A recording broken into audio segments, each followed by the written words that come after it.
Assalamualaikum warahmatullahi wabarakatuh. Kembali lagi dengan SDE ya. Kali ini SDE mau edukasi sedikit, atau banyak yang nggak tahu. Jadi intinya ini ada customer untuk controller POM ini atau CPU POM ini ya. Jadi ini CPU sebenarnya support komposit DC ya. Tapi karena ini kebetulan customernya itu diterapkan untuk umat DC ya. Terus beliaunya ini juga custom untuk adaptor rakitan SDE atau buatan SDE. Ini adaptor multifungsi ya. Selain bisa untuk adaptor ya, dia juga bisa untuk trigger. Jadi ini tombol bukan tombol on off ya. Jadi adaptor ini begitu dikonekkan listrik ini begitu dikonekkan listrik dia akan nyala. Jadi nanti di customer juga untuk masalah kabel ini nggak tahu ya. Tapi kita bawain seperti ini untuk percobaan pertama di listrik gitu ya. Tapi mungkin kalau ini diterapkan di dalam box itu mungkin dipotong kabelnya ya, dihubungkan dengan saklar gitu ya.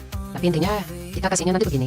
Terus ini untuk outnya ya. Out ini langsung ke CPU. Makanya saya sebut tadi adaptor ini atau PSU ini support untuk langsung jadi adaptor atau untuk ngecas aki ya. Jadi beliaunya ini customnya itu cuma CPU sama ini ya. Ini untuk kita edukasi aja. Dan ini pompa ini katakanlah dinamo ini ya.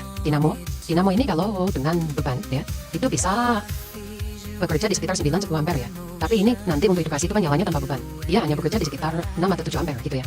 Untuk menguji kemampuan daripada switching adaptor ini kalau switching mode. Jadi memang setahun 2 tahun belakang itu SDE sudah tidak rekomendasi customer SDE itu menggunakan adaptor switching ya. Adaptor yang sejuta umat yang di pasaran yang bolong-bolong atau yang ada di pasar itu. Kenapa ya? Karena memang switching 2 tahun belakang itu lebih parah gitu ya. Dari segi speknya yang dia spek 20 dia bisa tempelin logo berapa 40 atau 30 gitu ya. 40 misalnya ya. Tapi sebenarnya adaptor switching yang di pasaran itu tanpa begitu di lock itu kadang-kadang 10 ampere aja nggak ada gitu ya. Jadi kita akan coba fungsikan ini ya, CPU nyala dengan langsung adaptor ya. Saya konekkan ke listrik ini, nyala ya. Terus kita coba di sana nggak begitu kelihatan ya. Ini di bawahnya 0,10 ampere. Kita coba fungsikan. Nyalakan pompa aja ya. Apa saya sama loading?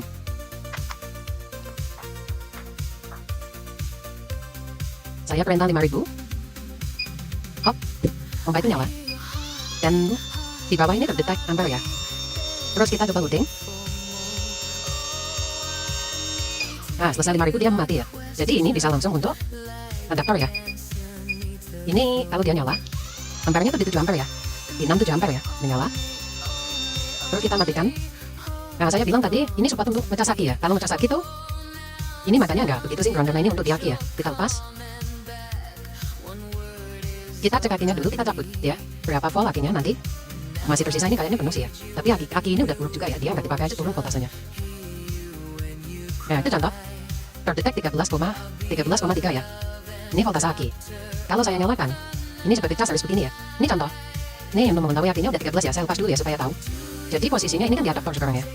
Sekarang di adaptor. Kalau saya tekan ini, dia akan seperti bermasalah mati hidup ya. Karena ini di mode checker dan ini tidak terkonek di aki. Makanya dia seperti mati hidup. Tapi kalau kita hubungkan ini, dia tidak akan bunyi ya.